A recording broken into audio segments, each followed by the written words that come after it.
Hello guys, कैसे हैं आप लोग। मैं उमित तलड़ा, आपका फ्रेंड, फिलोसोफर एंड गाइड। चलिए, तो इस वीडियो में मैं 3 टॉपिक्स के बारे में आपको इन्फॉर्मेशन देने वाला हूं।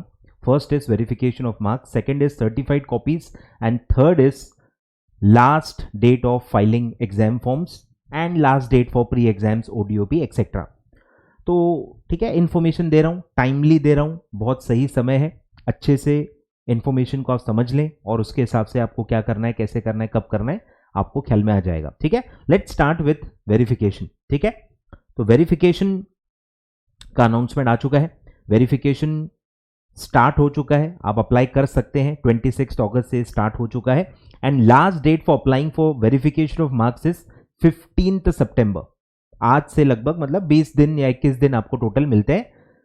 15 सितंबर तक आपके पास टाइम है, आप अप्लाई कर सकते हैं। ठीक है, और इसका फीस जो होता है that is 250 rupees per subject. ठीक है, जितने भी सब्जेक्ट्स आपको अप्लाई करने हैं 250 पर सब्जेक्ट आपको इसका फीस भरना होगा। अब वेरिफिकेशन क्या होता है, इसमें क्या एक्सपेक्ट कर सकते हैं और वेरिफिकेशन का रिजल्ट कब आएगा। वेरिफिकेशन पहले तो रीचेकिंग नहीं होता है, रीचेकिंग लॉ में अलाउड ही नहीं है। कोई भी कोर्स हो, सीए हो, सीएस हो, सीएमए हो, रीचेकिंग लॉ में अलाउड ही नहीं होती है। आपका पेपर दोबारा चेक करने का कोई प्रोविजन लॉ में है ही नहीं। ठीक है, तो यहां फिर क्या होगा, यहां मैन्युअल चीजें, मैन्युअल एरर्स जो है, एरर्स को चेक किया जाता है। बेसिकली टोटलिंग वगैरह फिर से मारी जाती है। अलग अलग पेजेस के जो आपके टोटल्स हैं, एक मार्क्स के जो ये है क्वेश्चन के जो मार्क्स हैं वो प्रॉपरली फ्रंट पेज पे आए कि नहीं आए हैं, वो प्रॉपरली एडअप हुए हैं कि नहीं हुए हैं। एक आध कोई क्वेश्चन अगर चेक ही नहीं किया होगा, ठीक है, मैन्युअल एरर है, आंसर ही चेक नहीं हुआ, तो वो अभी चेक करके मार्क्स अलॉट करके एडअप हो जाएंगे। तो इस टाइप के जो मैन्युअल चीजें होती हैं, एरर्स होते हैं, उन्हीं को ये एक बार चेक किया जाता है। लेकिन जो भी चीजें चेक हो गई हैं, जो भी चीजें, जो भी क्वेश्चंस, जो भी आंसर्स आपके चेक हो गए हैं, उसको मार्क्स अलॉट हो गए हैं, वो फिर से रिव्यू नहीं होते। तो आपको किसी आंसर में कट करके 0 है, उसको दोबारा रिव्यू नहीं किया जाएगा, उसको दोबारा चेक नहीं किया जाएगा। आ रहा है कुछ समझ में? तो रीचेकिंग होगी नहीं, जो चेक हो चुका है वो दोबारा रिव्यू नहीं होगा। ठीक है, तो इस टाइप के जो एरर्स होते हैं वो हैं, तो उसमें चेंजेस होते हैं और आपके मार्क्स बढ़ भी सकते हैं और काफी बढ़ते हैं। मैंने देखा है 1 मार्क, 2 मार्क, 4 मार्क, 5 मार्क, इस रेंज में काफी बच्चों के मार्क्स एक्चुअली बढ़ते हैं। मेरे बच्चों के पास में बढ़े हैं। ठीक है, बट कोई गारंटी नहीं होती है बढ़ेगी कि नहीं बढ़ेगी। तो ये मैं किसको सजेस्ट करूंगा, जिनका एग्जाम्शन वगैरह रह गया है या जो एग्रीगेट में 2, 4, 5 मार्क्स से फेल हो रहे हैं, किसी सब्जेक्ट में उनका एग्जाम्शन 2, 4, 5 मार्क्स से रह गया है, नहीं आ पाया है, तो वो लोग अप्लाई कर सकते हैं। लेकिन मेरे हिसाब से जो एमसीक्यू बेस्ड ओएमआर पेपर्स हैं, सीएस एग्जीक्यूटिव ओल्ड सिलेबस वाले जो बच्चे हैं, जो आपके ओएमआर पेपर्स हैं, टैक्स है, सीएमए है, एफएमएसएम है, उसमें मुझे नहीं लगता अप्लाई करके कोई फायदा है, क्योंकि वो ओएमआर है। ओएमआर मतलब ऑलरेडी वो मशीन चेक्ड है, तो उसमें कोई मेरे ख्याल से एरर नहीं होता है और उसमें मैंने कभी मार्क्स बढ़ते हुए देखा नहीं है। ठीक है, तो जो रिटन पेपर्स हैं उनमें आप चाहो तो अप्लाई कर सकते हो, और जिनको भी 1-2 मार्क्स से जिनका एग्जाम्शन रह गया है उनके लिए मस्ट है, उनके लिए मस्ट है, आपको जरूर अप्लाई करना चाहिए। 250 रुपीज अपने फ्रेंड से लोन ले लो, लेकिन अप्लाई कर लो। ठीक है, तो वेरिफिकेशन का मैंने आपको बता दिया। अब आते हैं सर्टिफाइड कॉपीज। सर्टिफाइड कॉपीज आपको पता ही होगा कि आईसीएसआई के थ्रू भी आप अप्लाई कर सकते हो, और आपके पास एक पैरेलल तरीका होता है through RTI, right to information. RTI के थ्रू भी आप कॉपीज बुला सकते हो, और 99% बच्चे आरटीआई के थ्रू ही बुलाते हैं, क्योंकि सिर्फ 10 रुपए आपको लगते हैं। ठीक है, तो इंस्टीट्यूट के थ्रू अगर आप बुलाओगे तो आपको 500 रुपीज पर सब्जेक्ट लगते हैं, पर सब्जेक्ट 500 रुपीज आपको देने होंगे। बट अगर आप आरटीआई के थ्रू कॉपीज बुलाते हो तो आपको 10 रुपीज ही लगते हैं। अब वो पर सब्जेक्ट बोलो, पर एप्लीकेशन बोलो, वो पता नहीं है। ठीक है, वो आपको अप्लाई करके पता चलेगा, या आप स्टूडेंट से पूछेंगे तो पता चलेगा। मुझे एग्जैक्टली पता नहीं है कि पर सब्जेक्ट है या पर एप्लीकेशन है, मतलब एक ही एप्लीकेशन में मल्टीपल सब्जेक्ट्स भी आप अप्लाई कर सकते हो।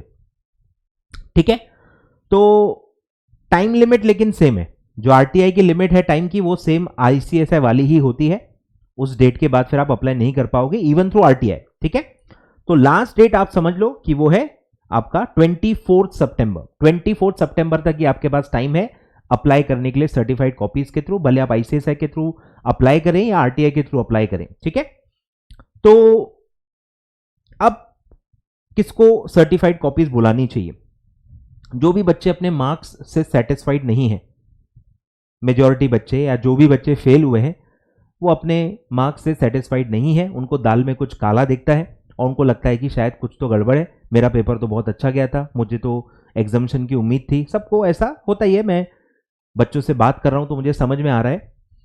बट एक्चुअली क्या हुआ है, ये सस्पेंस आप हटा सकते हो। आप एक्चुअली देख सकते हो कि आपका पेपर कैसे चेक हुआ है, कहां 0 मिला है, कहां 1, कहां 2, कहां आउट ऑफ मार्क्स मिले, आपको सब दिख सकता है। तो आप ऐसी अपॉर्चुनिटी क्यों छोड़ना चाहते हो? जब आपको सब 10 रुपए देके पता चल सकता है तो क्यों नहीं? तो क्यों नहीं? तो सबको, जो भी बच्चे फेल हुए हैं, जिनको भी 50 से नीचे हैं, 40 से नीचे हैं, सबको अप्लाई करना चाहिए। बस कोई बच्चा एग्जामिनेशन ला चुका है, 70-80 ला चुका है, उसको अपनी उम्मीद से भी ज्यादा है, तो उसको जानने की भी जरूरत नहीं है कि नहीं भाई मेरे को नहीं देखना है क्यों, कैसे, क्या मार्क्स आ गए। तो वो उसको छोड़ के बाकी सारे बच्चों को मेरे ख्याल से अप्लाई करना चाहिए। उनको कुछ ना कुछ फायदा होगा, कुछ ना कुछ नॉलेज मिलेगा, कुछ ना कुछ पता चलेगा कि कहां उन्होंने क्या गलती की है और फिर उसको वो करेक्ट कर सकते हैं आने वाले एग्जाम में। तो हर बच्चे को अप्लाई करना चाहिए for certified copies through RTI. अब कुछ बच्चे ऐसे होते हैं कि नहीं, हमको वेरिफिकेशन के लिए भी डालना है, हमको कॉपी भी चाहिए। तो पहला ऑप्शन है कि आप आईसीएसआई के थ्रू 500 रुपए दे के करो, सर्टिफाइड कॉपी तो आई जाएंगी, साथ साथ में इंस्टीट्यूट जो है वो वेरिफिकेशन भी करके देती है, ठीक है। तो जो सर्टिफाइड कॉपी है उसमें वेरिफिकेशन इंक्लूडेड होता है, वेरीफाई होके ही आईसीएसआई सर्टिफाइड कॉपी देती है, तो आपका 2 in 1 हो जाएगा। लेकिन आप ये 2 in 1 काम आरटीआई के थ्रू नहीं कर सकते। आरटीआई वेरिफिकेशन नहीं कर सकता, उनके पास पावर नहीं है, उनके पास सिर्फ सर्टिफाइड कॉपी देने का पावर है। तो वेरिफिकेशन आप आरटीआई से नहीं करा सकते, वो तो आईसीएसआई के थ्रू ही करना पड़ेगा। तो जो स्मार्ट वे है, जो मैक्सिमम बच्चे करते हैं, वो है आईसीएसआई के पास आप वेरिफिकेशन के लिए अप्लाई कर लो फॉर 250 रुपीज पर सब्जेक्ट, और 10 रुपए में आप आरटीआई के थ्रू कॉपी मंगा लो, तो आपका सस्ते में काम हो जाएगा, आपका पैसा बचेगा, ठीक है, और काम भी हो जाएगा। तो आप ऐसा कर सकते हो। जिन भी बच्चों को दोनों करना है तो आप आईसीएसआई के पास वेरिफिकेशन के लिए अप्लाई कर लो और एट द सेम टाइम आप आरटीआई में भी अप्लाई कर सकते हो। दोनों अलग अलग हैं, सेम सब्जेक्ट के लिए दोनों के पास भी एप्लीकेशन जा सकता है, कोई भी प्रॉब्लम नहीं है, कोई भी रूमर पे बिलीव करने की जरूरत नहीं है। काफी बच्चे पास में कर चुके हैं, वेरिफिकेशन भी कर चुके हैं और सर्टिफाइड कॉपी भी मंगा चुके हैं, आ जाता है, ठीक है। अब सबसे बड़ा मुद्दा जो है वो है इसका रिजल्ट कब आता है, या ये सर्टिफाइड कॉपीज कब मिलेंगी। तो इंस्टीट्यूट ही कहता है कि 8 वीक्स लगते हैं, 8 हफ्ते, मतलब 2 महीने। तो आपके छटपटाने से कुछ नहीं होगा। लोग छटपटाते हैं, 1 हफ्ता हो गया, 2 हफ्ता हो गया, 1 महीना हो गया। अरे जब सामने वाले ने आपको कहा है कि 2 महीने लगेंगे तो लगेंगे मतलब लोग टाइम गिनाते हैं। अरे पढ़ो ना यार, हर जगह इंस्टीट्यूट ने लिखे हुए हैं कि भाई 8 हफ्ते लगते हैं, और पास में भी ये देखा गया है 2 महीने लग जाते हैं आराम से। आपको अगला एग्जाम का फॉर्म भी भरना पड़ेगा, सब हो करना पड़ेगा, ठीक है। और ये मैं पहले भी बता चुका हूं, फिर से रिपीट करता हूं आपके कन्वीनियंस के लिए, कि कोई बच्चा फॉर्म भर देता है और वेरिफिकेशन में अगर पास हो जाता है तो उसको वो फीस, एग्जाम फी जो भर चुका होता है वो रिफंड हो जाती है। इंस्टीट्यूट आपको आपका रिजल्ट अपडेट करता है, और जो बच्चों का रिजल्ट चेंज होता है उनको एग्जाम फी रिफंड आती है। तो आप बिल्कुल टेंशन मत लें, इंस्टीट्यूट पे भरोसा रखें, और अगर आप पास होते हो तो आपको फीस वापस मिल जाएगी। आपको एग्जाम फॉर्म भरना पड़ेगा क्योंकि एग्जाम फॉर्म की डेट आने वाली है, और उसके बाद ही वेरिफिकेशन का रिजल्ट आता है, ठीक है। तो ये बहुत कॉमन है। चलो, तो मैंने आई थिंक सारी बातें आपको बता दी हैं। आरटीआई के थ्रू आप अप्लाई कर सकते हो। अब लास्ट पॉइंट पे आते हैं, विच इज एग्जाम फॉर्म या प्री एग्जाम के लास्ट डेट्स क्या हैं, ठीक है। तो ये भी अनाउंसमेंट आ चुका है। तो आपके एग्जाम फॉर्म भी स्टार्ट हो चुके हैं, 26 अगस्त से एग्जाम फॉर्म स्टार्ट हो चुके हैं फॉर दिसंबर 24 एग्जामिनेशंस। तो विदाउट लेट फी नॉर्मल आपको फॉर्म भरना है। तो लास्ट डेट है 25 सितंबर, मतलब 1 महीना पूरा आपको मिलता है। 25 सितंबर तक आप नॉर्मल एग्जाम फी भर के, मतलब विदाउट लेट फी आप फॉर्म भर सकते हो, ठीक है। और विथ लेट फी आप 10 अक्टूबर तक एग्जाम फॉर्म भर सकते हो, लेकिन लेट फी आपको एक्स्ट्रा भरनी पड़ेगी। और 10 अक्टूबर के बाद आप किसी भी तरीके से एग्जाम फॉर्म सबमिट नहीं कर सकते, आपका अटेम्प्ट हाथ से निकल जाएगा। ठीक है, तो काफी सीरियसली लेना इन सारे डेट्स को। फीस कितना है सर? फीस हाल ही में बढ़ाया गया है। एग्जीक्यूटिव का जो फीस है वो है 1500 पर ग्रुप। सिंगल ग्रुप दे रहे हैं तो 1500, बोथ ग्रुप दे रहे हैं तो इंटू 2 यानी 3000 रुपीज आपको भरने पड़ेंगे। और प्रोफेशनल के जो बच्चे हैं उनका 1800 पर ग्रुप है। सिंगल ग्रुप 1800, दो दे रहे हैं 3600, 5400। ओल्ड सिलेबस के प्रोफेशनल के बच्चे होंगे, ऑल मॉड्यूल 3 मॉड्यूल्स हैं उसमें, तो इंटू 3 करके उतना पैसा आपको लगेगा। और लेट फी जो है वो है 250 रुपीज। ठीक है, लेट फी 250 रुपीज है अगर आप लेट फाइल कर रहे हो तो। क्लियर है क्या? तो डेट्स ख्याल में आ गई, आपको फीस भी ख्याल में आ गई। ठीक है, अब अगर एक बार आपने फॉर्म भर दिया उसके बाद आपको उसमें चेंजेस करने हैं तो वो भी आप कर सकते हो। मॉड्यूल आप ऐड कर सकते हो, बोथ मॉड्यूल है तो एक आध मॉड्यूल डिलीट कर सकते हो, आप मॉड्यूल को इंटरचेंज कर सकते हो, आप मीडियम ऑफ लैंग्वेज जो है उसको बदल सकते हो, इंग्लिश से हिंदी, हिंदी से इंग्लिश गलती से भर दिया होगा तो आप रेक्टिफाई कर सकते हो। एग्जाम सेंटर आपको बदलना है तो एग्जाम सेंटर भी आप बदल सकते हो। तो ये सारे चेंजेस कर सकते हो, अलाउड होता है। उसका जो टाइम है वो 11 अक्टूबर से स्टार्ट होगा। चेंजेस जो होते हैं ना, जिसको आप कहते हो एनरोलमेंट सर्विसेज, जिसमें क्या क्या आता है? Change of centre, change of module, change of medium, optional subject आपको बदलना है, या आपका कोई एग्जम्पशन है वो आपको सरेंडर करना है, सरेंडर भी कर सकते हो। ठीक है, तो ये सारे जो डेट्स हैं, सर्विसेज हैं, इनका लास्ट डेट होता है 20 नवंबर और ये स्टार्ट होता है आफ्टर एग्जाम फॉर्म डेट, यानी कि 11 अक्टूबर से ये स्टार्ट होंगे and it will be available till 20 नवंबर। ठीक है, तो ये रेंज एनरोलमेंट सर्विसेज की होती है। इस दौरान आप एनरोलमेंट सर्विसेज लेके चेंजेस कर सकते हो और इसकी फीस होती है 250 रुपीज पर चेंज। एक एक चेंज आप कर रहे हो, हर चेंज के लिए 250 रुपीज आपको लगेंगे। ठीक है, तो ये पूरा आपके डेट्स हैं और आपके फीस यानी अमाउंट्स हैं। ठीक है, क्लियर है क्या?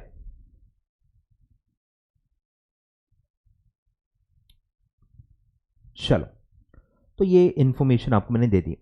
अब ये जो डेट्स हैं, ये जो एग्जाम फॉर्म के डेट्स हैं, मतलब जो 25 सितंबर है, यही डेट होती है last date for passing the pre exam and doing ODOP. क्योंकि एग्जाम फॉर्म जब आप भरोगे ये दोनों चीजें कंप्लीट हो चुकी होनी चाहिए। तो अगर मैं अज्यूम करूं कि आप 25 सितंबर तक फॉर्म भरना चाहते हो तो उसी के पहले, फॉर्म भरने के पहले आपकी प्री एग्जाम और आपका ओडीओपी हो चुका होना चाहिए। अगर वो नहीं हुआ है तो आप एग्जाम फॉर्म ही फाइल नहीं कर पाओगे। आ रहा है ख्याल में? तो जब भी आप एग्जाम फॉर्म फाइल कर रहे हो वही लास्ट डेट है, उसके पहले आपको pre test and ODOP complete करना होगा for CS executive student, ODOP and pre exam. और प्रोफेशनल वालों को सिर्फ प्री एग्जाम अप्लाई होता है, ओडीओपी प्रोफेशनल वालों को नहीं करना होता है। ठीक है, तो आई होप ये सब बेसिक चीजें आपको पता होंगी, बार बार याद दिलाना मेरा काम है।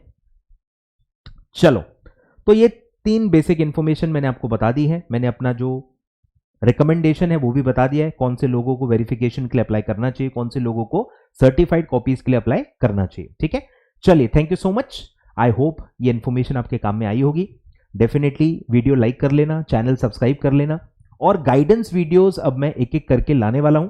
सब्जेक्ट वाइज जो जो मेरे सब्जेक्ट्स हैं उनका मैं प्रिपरेशन के गाइडेंस वीडियो दूंगा, और भी जो बच्चे पास हो गए हैं, प्रोफेशनल में आ गए हैं, बड़े हो गए हैं, उनको भी मैं आगे की इंफॉर्मेशन दूंगा कि भाई क्या डेट्स हैं, कैसे क्या प्रोफेशनल के सब्जेक्ट्स हैं। ठीक है, उनको भी एक सेपरेट गाइडेंस वीडियो आ जाएगा। ट्रेनिंग को लेके भी काफ़ी जो क्वेरीज हैं उनके लिए भी एक सेपरेट वीडियो मैं बना दूंगा। ठीक है, तो stay tuned on this channel subscribe जरूर करें ताकि आपको अपने आप नोटिफिकेशंस आते रहेंगे जो भी मैं वीडियोस पोस्ट करूंगा। Thank you so much.